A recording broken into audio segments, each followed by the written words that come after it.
La reflexión para el día de hoy la he titulado El templo es la casa de Dios. La semana pasada vimos cuando el pueblo de Israel salió de Egipto. Dios mandó a Moisés en el monte Sinaí que edificaran el tabernáculo. Dice Éxodo 25:8, y harán un santuario para mí y habitaré en medio de ellos. La construcción del tabernáculo no fue una idea de Moisés u hombre alguno. Nació en el corazón de Dios. Aún el diseño fue dado por Dios. Los materiales con los cuales se había de construir fueron dados también por Dios. Aún la distribución, la forma, el diseño fue dado por Dios. Dice Éxodo 25:9, conforme a todo lo que yo te muestre, el diseño del tabernáculo y el diseño de todos sus utensilios, así lo haréis. Y repite este concepto en el versículo 40 del mismo capítulo 25 de Éxodo, que dice: mira y hazlos conforme al modelo que te ha sido mostrado en el monte. El tabernáculo tenía tres partes, como dijimos. Era el atrio hasta donde el pueblo llegaba para ofrecer su sacrificio. Era como el patio del tabernáculo. El lugar santo, que era el lugar donde los sacerdotes ofrecían los sacrificios. Y el lugar santísimo, en donde estaba el arca del pacto, que simbolizaba la presencia de Dios, y en donde moraba de una forma real la presencia de Dios. Y solo una vez al año el sumo sacerdote podía entrar a este lugar para pedir perdón por los pecados propios y los del pueblo. El propósito de construir el tabernáculo de Dios era porque Dios quería habitar en medio de su pueblo.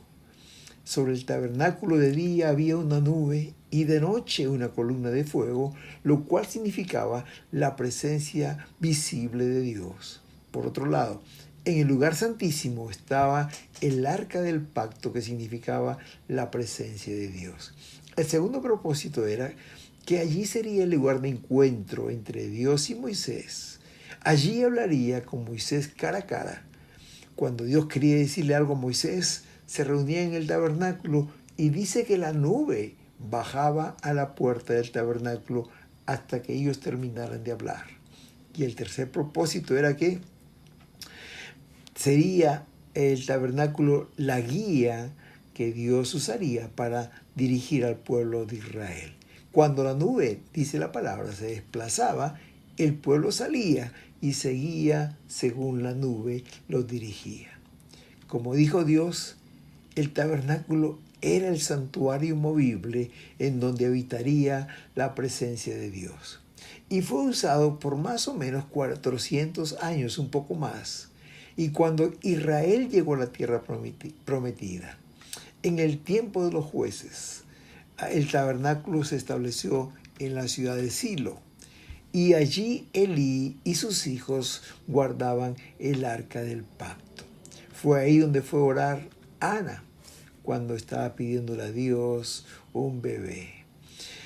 Pero lamentablemente, por el pecado del pueblo, este tabernáculo fue destruido en el tiempo de Jeremías por los filisteos. Ellos capturaron el arca y se lo llevaron a morar en tiendas entre ellos. Lamentablemente, y como castigo de Dios, sufrieron mucho por tener el arca, y David lo recuperó y lo trajo triunfalmente a Jerusalén. Y allí edificó una tienda en la cual posaba el arca del pacto. Un día, David sintió en su corazón construir el templo para Dios. Dice en 2 Samuel 17:3, aconteció que cuando el rey habitaba en su casa, es decir, David, después que Jehová le había dado reposo de todos sus enemigos en derredor, dijo el rey al profeta Natán: mira, ahora yo habito en casa de cedro, y el arca de Dios está entre cortinas. Para David no era posible que él viviera en un palacio real y el arca del pacto estuviera en una tienda entre cortinas. El arca que significaba, que simbolizaba la presencia de Dios, estaba entre cortinas. Y los sacrificios que el pueblo ofrecía a Dios se celebraba en un lugar llamado Gabaón. Es en ese momento que David sintió eso en su corazón y se lo manifestó al profeta Natán. Ese mismo día Dios le dijo a Natán que le comunicara a David en 2 Samuel 7:13 acerca de su hijo Salomón. Dice este versículo: él edificará casa a mi nombre. Por eso que Salomón empezó la construcción del templo en el año 957 a.C. Este mensaje vamos a dividirlo en 3 partes. En primer lugar, el deseo de David de construir la casa de Dios. En segundo lugar, la presencia de Dios prometida en el templo. Y en tercer lugar, vamos a ver las advertencias de Dios si abandonamos sus caminos y nos alejamos de su presencia. Veamos en primer lugar el deseo de David de construir una casa para Dios. Dice 2 Samuel 17:3: aconteció que cuando ya el rey habitaba en su casa, después que Jehová le había dado reposo de sus enemigos en derredor, dijo a Natán: mira, ahora yo habito en casa de cedro y el arca de Dios está entre cortinas. Aun cuando Dios le dijo a David que él no iba a edificar la casa, sino su hijo Salomón edificaría casa a su nombre, David se puso a trabajar como si él lo fuera a hacer. Dice 1 Crónicas 22:5: David dijo: mi hijo Salomón es aún joven y sin experiencia, ya que el templo que se edificará para el Señor debe ser una estructura magnífica, gloriosa y reconocida en el mundo entero. Comenzaré a hacer los preparativos desde ahora. Así que antes de morir, dijo David, reuniré una enorme cantidad de materiales para la construcción. Hermanos queridos, aunque David sabía que él no iba a edificar el templo, él se puso a trabajar. Como dice aquí, comenzaré a hacer los preparativos desde ahora. Dios le guió a David a buscar el terreno en donde se construiría el templo. Dice 1 Crónicas 22:1: y dijo David: aquí estará la casa de Jehová Dios, y aquí el altar del holocausto para Israel. Oh hermanos, los ojos de David fueron abiertos. En aquel sitio debería ser edificada la casa de Dios. Y él ya comenzaba a visualizar cómo sería esa casa, dónde quedaría el altar del holocausto. Y no solamente visualizó el terreno, sino que aún empezó a convocar a quienes lo construirían. Comenzó a convocar gentes, especialistas en trabajos de madera, de hierro, de piedra. Dice 1 Crónicas 22:2: después mandó David a que se reuniese los extranjeros que había en la tierra de Israel y señaló de entre ellos canteros que labrasen piedras para edificar la casa de Dios. Ya David empezó a buscar el personal que iba a edificar la casa para el Señor. Y en 1 Crónicas 22:17 dice: asimismo mandó David a los principales de Israel que ayudasen a su hijo Salomón en la construcción del templo. Hermanos queridos, David trabajó muy duro para recoger todos los materiales que necesitaban para la obra, para reclutar el personal, pero también para proveer de los recursos necesarios para esta gran obra. Primera de Crónicas 22:14 dice: he trabajado mucho para proveer los materiales, para construir el templo del Señor. Hay 3.400 toneladas de oro, 34.000 toneladas de plata y tanto hierro y bronce que es imposible pesarlos. También he reunido madera y piedras para las paredes, aunque tal vez necesites agregar más, le decía Salomón. Y he leído la Nueva Traducción Viviente. Queridos, David era un apasionado por la casa de Dios. Ya visualizaba lo hermosa que quedaría la casa de Dios. Algunos estudiosos de la palabra le atribuyen a David el 90% de la obra y el 10% a Salomón. aunque David nunca vio el templo construido. Y la gloria se la llevó su hijo, Salomón. David fue el gran protagonista en la construcción de la casa de Dios. Como dije antes, David era un apasionado por la casa de Dios. Aun cuando estaba pastoreando las ovejas en el campo, siendo aún muy joven, él compuso el Salmo 23. Y es curioso que el último verso dice: ciertamente el bien y la misericordia me seguirán todos los días de mi vida, y en la casa de Jehová moraré por largos días. David anhelaba morar en la casa de Dios. Él no prefería estar en la casa de Dios que aún en su palacio real. En el Salmo 65:4, él escribió lo siguiente: bienaventurado el que tú escogieres y atrajeres a ti, para que habite en tus atrios. Seremos saciados del bien de tu casa, de tu santo templo. Oh, hermanos queridos, David decía que era un dichoso, era feliz, porque Dios lo escogió y lo atrajo para sí, para habitar en sus atrios. Nosotros también debemos sentirnos dichosos y felices porque el Señor nos escogió y nos atrajo a su casa. Dice este verso que seremos saciados de las bendiciones que hay en su casa, en su santo templo. ¿Y cuántas veces, queridos, hemos venido tristes y desalentados al templo y hemos salido diferentes? Con fe, creyendo que Dios es capaz de cambiar esa situación. ¿Cuántas veces, hermanos, mientras que estamos en la casa de Dios, Dios nos ha dado la respuesta? Aún mientras que estábamos alabándole, Dios respondía a nuestras peticiones más profundas. Es por esta razón que David escribió en el Salmo 122:1: yo me alegré con los que me decían, a la casa de Jehová iremos. Queridos, debemos amar la casa del Señor. Así como dice el salmista en el Salmo 84:1-2: cuán amables son tus moradas, oh Jehová de los ejércitos. Anhela mi alma y aún ardientemente desea los atrios de Jehová. Mi corazón y mi carne cantan al Dios vivo.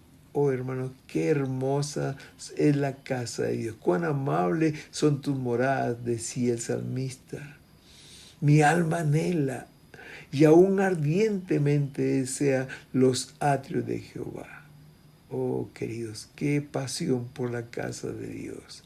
El versículo 4 de este mismo Salmo 84 dice: felices los que habitan en tu casa, perpetuamente te alabarán. Ya estar en la casa de Dios brota en nuestros corazones, en nuestro ser, un cántico de alabanza al Señor. Y continúa diciendo el versículo 10 de este mismo capítulo 84 de Salmos: porque mejor es un día en tus atrios que 1000 fuera de ellos. Escogería estar antes a la puerta de la casa de mi Dios que habitar en moradas de maldad. Oh, hermanos, mejor es un día en la casa de Dios que 1000 fuera de ellos. Aún estar en la puerta de la casa de Dios es más bendecido que estar en las moradas de maldad. Te pregunto hoy, ¿tienes esa misma pasión por la casa de Dios que David tenía? ¿Estás preocupado por tu casa? Sí, está bien. Quizás ya tienes una casa propia o quizás estás buscando tener una. Pero te pregunto, ¿te preocupa la casa de Dios? Oh, hermanos, Dios prometió que su presencia estaría en su casa. Amamos la presencia de Dios. Queridos, ¿cuántas veces ha sucedido que cuando nos preocupamos de las cosas de Dios, Dios se preocupa de nuestros deseos y nos invita a deleitarnos en Él? Y como dice la palabra en Salmos 37:4, deleítate en el Señor y Él te concederá las peticiones de tu corazón. En segundo lugar, veamos la presencia que Dios prometió en su templo. Y esa promesa se cumplió desde que se inauguró el templo. Después que Salomón puso en el templo los utensilios de la casa de Dios, y especialmente cuando trasladó el arca y lo pusieron en el lugar santísimo, dice 2 de Crónicas 5:14, no podían los sacerdotes estar allí para ministrar por causa de la nube, porque la gloria de Jehová había llenado la casa de Dios. Queridos, la gloria de Dios había llenado la casa. Llegó la presencia prometida de Dios. Pasó lo mismo cuando construyeron el tabernáculo, hermanos. Y la razón es que Dios quiere habitar en medio de su pueblo. Lo que pasó en el tabernáculo, exactamente lo mismo pasó en el templo. Pero más adelante nos cuenta 2 de Crónicas 6, 13, 14, cuando Salomón dedicó el templo a Dios. Dice que se arrodilló delante de toda la congregación de Israel. Extendió sus manos al cielo y dijo, Jehová, Dios de Israel, no hay Dios semejante a ti en el cielo ni en la tierra, que guardas el pacto y la misericordia con tus siervos, que caminan delante de ti de todo corazón. Y siguió diciendo en su oración, en los versículos 18 y 20, yo sé que los cielos de los cielos no te pueden contener, cuanto menos esta casa que he edificado. Pero te pido, Señor, que tus ojos estén abiertos sobre esta casa, de día y de noche, sobre el lugar del cual dijiste, mi nombre estará allí. Oh, queridos, en esta oración que hace Salomón, se dirige a él y le dice, no hay lugar que te pueda servir de morada, pero Señor, te pido que recuerdes tu promesa, que mi nombre estará allí. En el versículo 40 de este mismo capítulo 6, 2 de Crónicas, dice, ahora pues, oh Dios, te ruego que estén abiertos tus ojos y atentos tus oídos a la oración en este lugar. Oh, queridos, dice la palabra en 2 de Crónicas 17, 1 al 4, cuando Salomón acabó de orar, descendió fuego de los cielos y consumió el holocausto y las víctimas, y la gloria de Jehová llenó la casa. Y no podían entrar los sacerdotes en la casa de Jehová, porque la gloria de Jehová había llenado la casa de Jehová. Cuando vieron todos los hijos de Israel descender el fuego y la gloria de Jehová sobre la casa, se postraron sobre sus rostros en el pavimento y adoraron y alabaron a Jehová, diciendo, porque Él es bueno y su misericordia es para siempre. Cuando Salomón acabó de orar, hermanos queridos, la gloria de Jehová llenó la casa. Oh, hermanos, cuando vieron ese fuego, cuando vieron la presencia de Dios, cuando sintieron su presencia, se postraron sobre los rostros, sobre el pavimento y comenzaron a alabar a Dios. Y decían, Él es bueno, para siempre su misericordia. Queridos hermanos, esa misma noche, Dios se le apareció a Salomón e hizo un pacto con él. Como dice en 2 de Crónicas 7, 11 y 12. Dice, terminó pues Salomón la casa de Jehová y la casa del rey. Y todo lo que Salomón se propuso hacer en la casa de Jehová y en su propia casa fue prosperado. Y apareció Jehová a Salomón de noche y le dijo, yo he oído tu oración y he elegido para mí este lugar por casa de sacrificio. Dice, si yo cerraré los cielos para que no haya lluvia, y si mandare langosta y consuma la tierra, o si enviare pestilencia a mi pueblo, si se humillare mi pueblo, sobre el cual mi nombre es invocado, y orare y buscare mi rostro, y se convirtieron de sus malos caminos, entonces yo oiré de los cielos, perdonaré su pecado y sanaré su tierra. Dios nos invita a su casa y nos invita, y la invitación nos dice 4 cosas que deberíamos hacer cuando estamos en su casa. En primer lugar dice humillarnos delante de Él, humillarnos delante del Dios Todopoderoso. En segundo lugar dice orar en a Él, pidieran con todo su corazón por las necesidades y las situaciones que están pasando. En tercer lugar dice, busquen mi rostro, estén en mi presencia. En cuarto lugar, Conviértanse de sus malos caminos. Si nosotros hacemos esto, nos humillamos, buscamos su rostro, oramos y nos convertimos, dejamos los malos caminos, dice, yo iré de los cielos, perdonaré sus pecados y sanaré su tierra. Qué hermoso es saber, queridos, que en cualquier circunstancia, por más difícil que sea, podemos venir a su presencia en la casa del Señor y Él nos escucha. Así como le dice el capítulo 6 de 2 de Crónicas 24 al 27. Si tu pueblo Israel fuere derrotado delante del enemigo por haber pecado contra ti y se convirtieren y confesaren tu nombre. Y mira lo que dice aquí.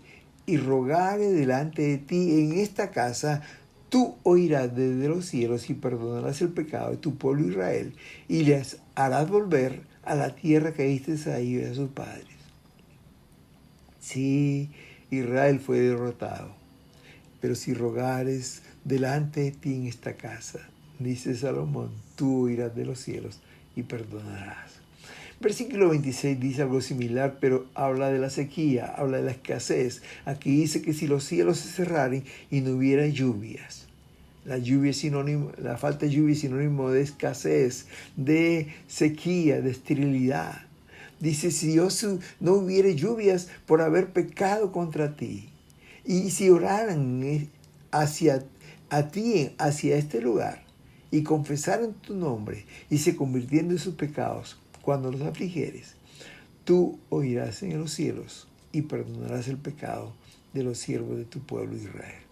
Oh, queridos, si buscamos a Dios cuando hay escasez, cuando hay sequía, esterilidad, Dios oirá en los cielos. Finalmente dice dos más. Si hubiere hambre en la tierra, o hubiere pestilencia, enfermedades, o hubiere tizoncillo, añulo, langosto, pulgón, plagas, o si los sitiaren sus enemigos en la tierra en donde moren, cualquiera plaga o enfermedad que sea, dice, toda oración y ruego que quisiere cualquier hombre, o todo el pueblo de Israel, cualquiera que conociere su llaga y su dolor en su corazón, si extendiera sus manos hacia esta casa, dice, tú oirás de los cielos. Es posible que no podían ir a la casa de Dios, al templo, pero ellos podían estirar sus manos hacia la casa. Dice la palabra, tú oirás de los cielos.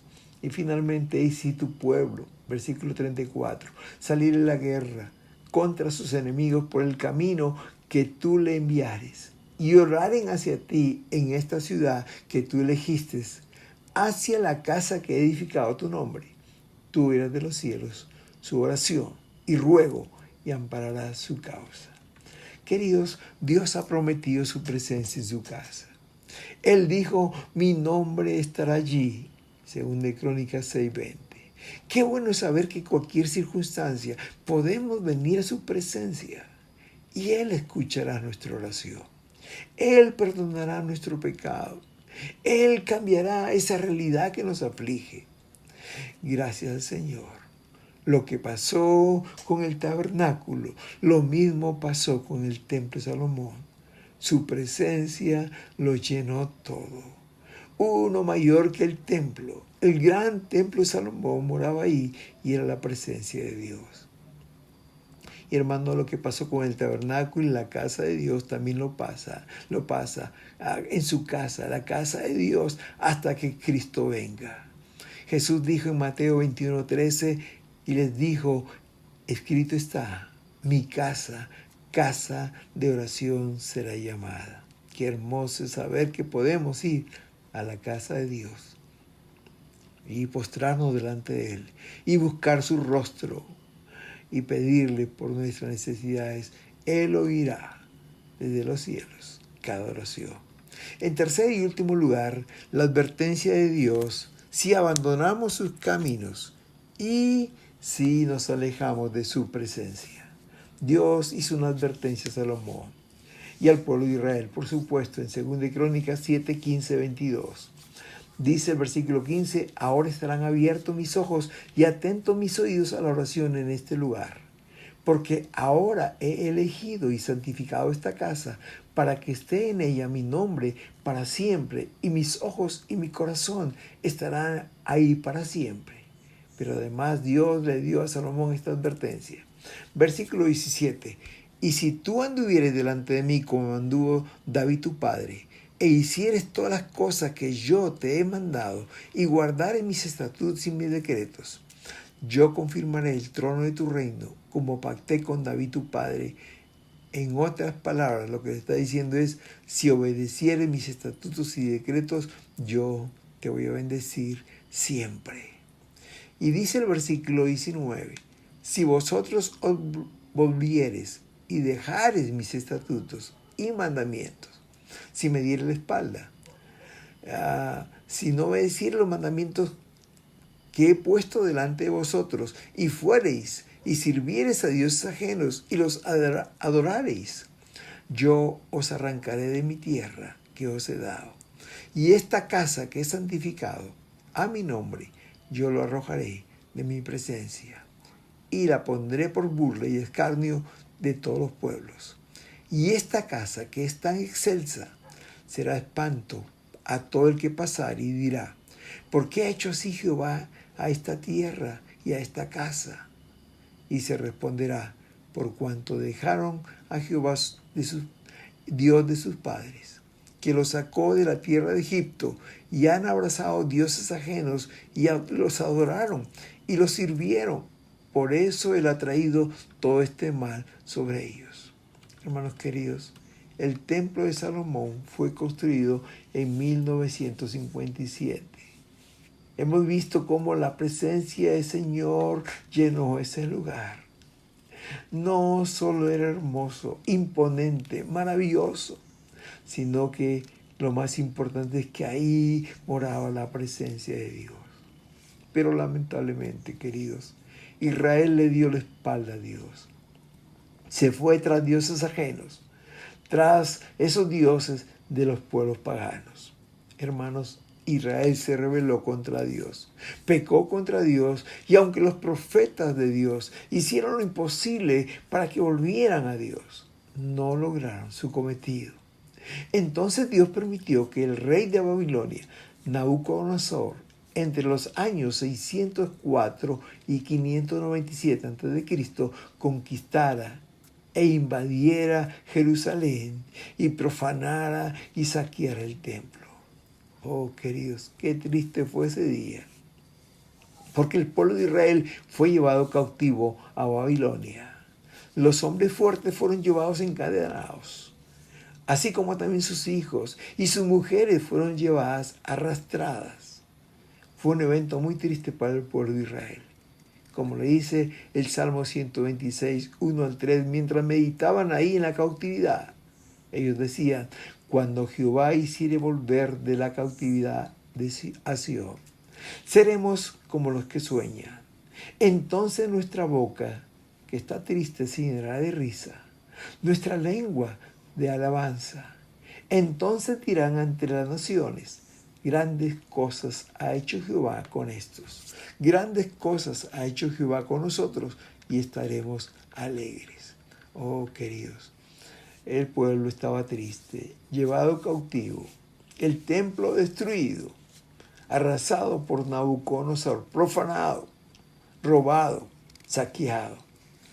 Pero, hermanos queridos, 60 años después, en el año 538 a.C., el rey Ciro, el rey de Persia, permite que Zorobabel y algunos judíos volvieran a Jerusalén para que reconstruyeran el templo, lo cual fue hecho. Es por esta razón que a este templo, segundo templo, le llamamos el templo de Zorobabel. No era tan lujoso como el templo de Salomón, pero era el templo de Dios. Fue en este templo, en este segundo templo, que el rey griego Antíoco Epífanes, en el año 169, saqueó y profanó el templo con la abominación desoladora que habla Daniel en su libro.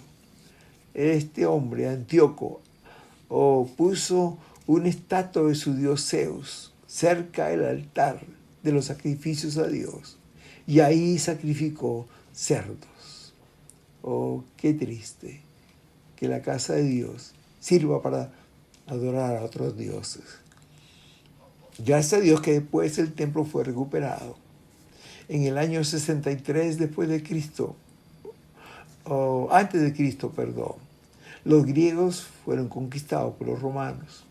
Y en el año 4 antes de Cristo, el rey Herodes reconstruyó el templo. Y es por esta razón que también se le llama al templo el templo de Herodes. Pero este es el templo, queridos, el mismo templo que cuando Jesús nació, cuando estaba en la tierra. Fue ahí donde María y José fueron cuando Jesús tenía 12 años y Jesús se perdió en el templo. Fue aquí donde Jesús sanaba a los enfermos. Fue aquí donde Jesús volteó las mesas de los cambistas y los echó fuera. Jesús hizo una profecía de este templo, el templo de Herodes. Mirándolo junto con sus discípulos, dijo en Lucas 21:6, no quedará piedra sobre piedra que no sea destruida. Y esta profecía se cumplió el año 70 después de Cristo, cuando los judíos se levantaron y se rebelaron contra el imperio romano, dirigidos por los guerrilleros de aquel tiempo, llamados celotes. Hermanos, como represalia, el imperio romano, envió al general Tito. Y lo primero que hizo fue quemar el templo, saquearlo, destruirlo. Y cumplió las palabras de Jesús que dijo, no quedará piedra sobre piedra. En Lucas 21:6 dice lo único que quedó fue un muro. Y ahora le llaman a ese muro el muro de los lamentos, donde los judíos van a orar. Hermanos, después de la destrucción del templo en el año 70 después de Cristo, lo reemplazaron por las sinagogas. Y eso continúa hasta nuestros días, donde los judíos fueron esparcidos. Allí formaban comunidades judías y ahí también se construía una sinagoga. En el año 1187, los musulmanes reconstruyeron encima de las ruinas del templo de Dios una mezquita musulmana llamada la Mezquita de Omar y tomaron el control de Jerusalén. Este templo hasta hoy existe. En el año 1948, el pueblo de Israel vuelve a Jerusalén, vuelve a su tierra, y el sueño de Israel es reconstruir el templo para Dios. Pero ahora esto va a ser un poco más difícil, porque los musulmanes ya construyeron su mezquita.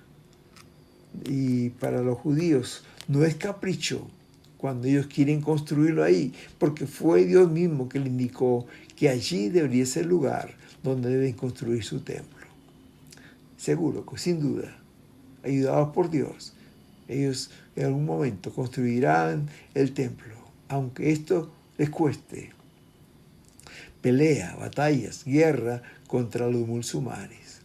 Queridos, a manera de conclusión me gustaría decir en este día que David era un hombre apasionado por la casa de Dios. Él estaba o anhelaba estar en la casa de Dios, prefería la casa de Dios antes que su palacio real. Prefería estar un día en el templo, en los atrios, en los patios de la casa de Dios, antes que morar en lugares de maldad. Y aun cuando no construyó el templo para Dios, él se esforzó y dejó todo listo para que Salomón, su hijo, lo construyera.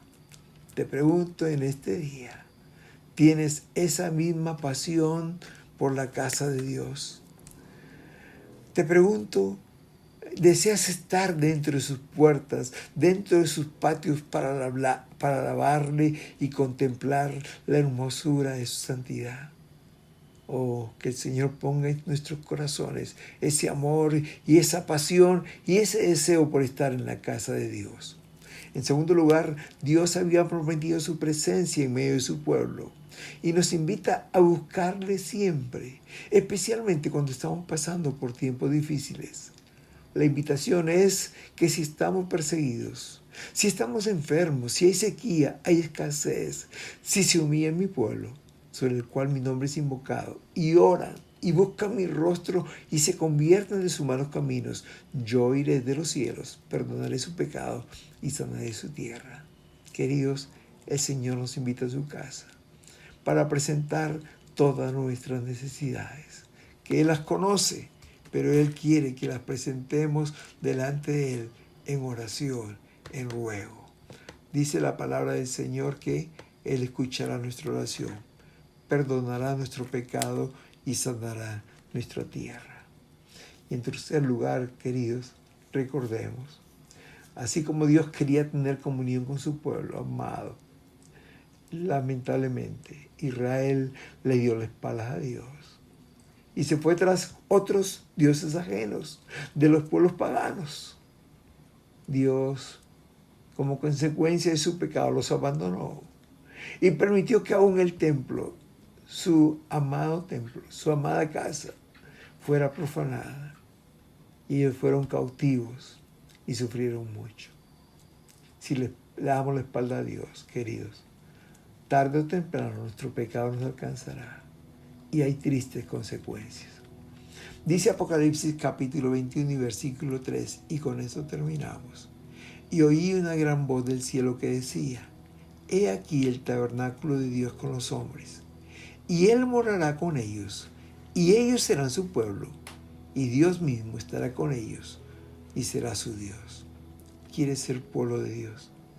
Querido, ¿quieres ser el pueblo amado, escogido, especial de Dios? ¿Quieres que Dios sea tu Dios? Te invito a buscarle con todo el corazón. Como dice el 2 de Crónicas 7, si nos humillamos delante de Él, si oramos en su casa, si buscamos su rostro en oración, si dejamos a un lado esos malos caminos, Él vendrá de los cielos, nos perdonará y sanará nuestra tierra. Querido, que Dios te bendiga. Amén. Amén.